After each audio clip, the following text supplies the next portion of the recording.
Assalamualaikum warahmatullahi wabarakatuh. Kami dari kelompok 4 akan menjelaskan bagaimana sistem pencernaan pada manusia. Pertama-tama, perkenalkan, nama saya Suci Febriani. Saya Nia Srianti. Saya Lydia. Saya Dewi Duniawardani.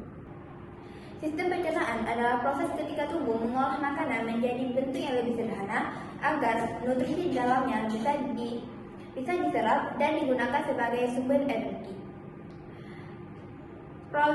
Proses ini bekerja secara berurutan, mulai dari mulut hingga anus. Dan setiap organ memiliki perannya masing-masing. Tahap pertama dimulai dari mulut. Ketika kita makan, gigi mengunyah makanan hingga menjadi potongan kecil. Ini bertujuan supaya makanan mudah ditelan dan diolah di tahap berikutnya. Saat mengunyah, mulut mengeluarkan air liur. Air liur tidak hanya membuat makanan menjadi lembut, tetapi juga mengandung enzim amilase yang mulai memecah karbohidrat. Jadi proses pencernaan sudah dimulai sejak makanan sudah ada di dalam mulut. Selain gigi dan air liur, lidah juga berperan penting dalam proses pencernaan. Lidah membantu mengatur makanan saat dikunyah, mengumpulkannya menjadi satu, lalu mendorongnya ke belakang mulut agar bisa ditelan. Lidah juga mengatur kita dalam merasakan rasa makanan, seperti manis, asin, asam, dan pahit.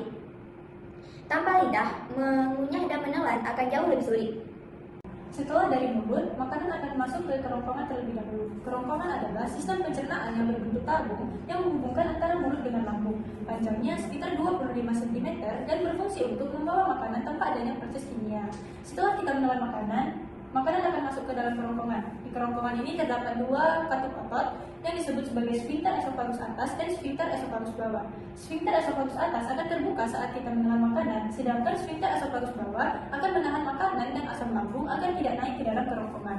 Di kerongkongan terdapat 4 lapisan utama. Yang pertama ada mukosa, submukosa, musculatus, dan adventitia. Tetapi lapisan yang paling penting itu ada di musculatus karena di sini terdapat pergerakan periskaitik, yaitu seperti gerakan gelembung yang mendorong makanan menuju ke lambung. Setelah dari kerongkongan, makanan akan menuju ke lambung. Lambung adalah organ berongga yang berbentuk kantong yang berada di sebelah kiri bagian atas perut.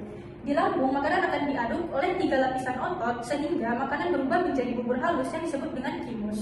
Lambung juga menghasilkan asam lambung atau HCl yang berguna untuk membunuh bakteri atau mengaktifkan enzim pepsin untuk pencernaan protein. Lambung juga memiliki 4 bagian utama. Yang pertama ada kardia sebagai pintu masuknya makanan dari kerongkongan. Yang kedua ada fundus, tempat penyimpanan gas. Yang ketiga ada corpus, tempat bagian pencernaan besar terjadi. Dan yang keempat ada pylorus, pintu keluar masuknya makanan menuju usus halus. Setelah makanan selesai diproses di lambung, makanan akan menuju ke usus halus. Di bagian ini, makanan akan dipecah lagi sampai benar-benar halus dengan bantuan enzim dan cairan dari organ lain seperti pankreas dan hati. Nutrisi penting seperti vitamin, protein, lemak, dan karbohidrat akan masuk ke dalam darah dan dibawa ke seluruh tubuh supaya kita dapat punya energi. Sisa makanan yang tidak dipakai tubuh akan bergerak ke usus besar. Tugas utama usus besar adalah mengambil air dari sisa makanan sehingga membentuk feses yang lebih padat lagi.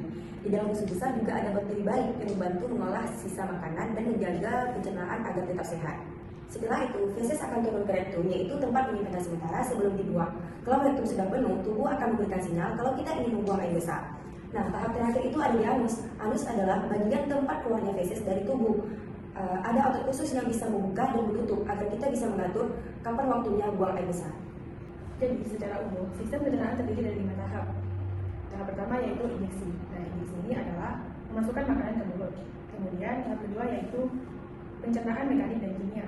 Nah, di sini terjadinya pemecahan makanan oleh gigi, enzim, dan asam lambung. Kemudian, tahap ketiga yaitu penyerapan nutrisi di usus halus. Kemudian, yang keempat, pembentukan feses di usus besar. Dan tahap terakhir yaitu ekskresi.